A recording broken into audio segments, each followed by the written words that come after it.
এমন কিছু স্পেকুলেটিভ তথ্য নিয়ে বাজারকে অস্থিতিশীল না করেন বা কোনো ধরনের প্রয়াস কোথা থেকে না থাকে, সেটাই আমরা আশা করব।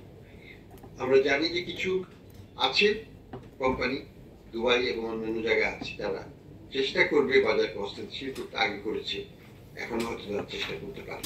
আমাদের একটু একটু সচেতন থাকতে হবে। আমরা মনে করি আমাদের যথেষ্ট শক্তি আছে এই ধরনের স্পেকুলেশন যদি হয় সেটা থেকে নিজেদেরকে রক্ষা করার মতো। কাজে আমরা অনেক কনফিডেন্ট যে এটাকে আমরা ধরে রাখতে পারবো এবং স্থিতিশীলতা বজায় রাখতে পারবো এক্সচেঞ্জ মার্কেটে আগামী দিনগুলোতে। তো আমি বেশি কিছু বলবো না,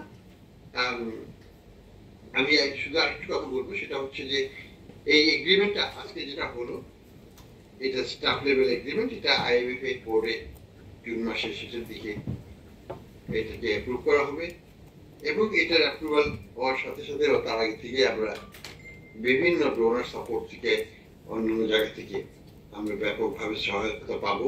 আমাদের এস্টিমেট হচ্ছে প্রায় 3.5 বিলিয়নের মতো নতুন টাকা আসবে এখন থেকে জুন মাসের মধ্যে। কাজেই আমাদের রিজার্ভ পজিশনটা আরো অনেক ইমপ্রুভ করবে, সেটাই আমরা আশা করি।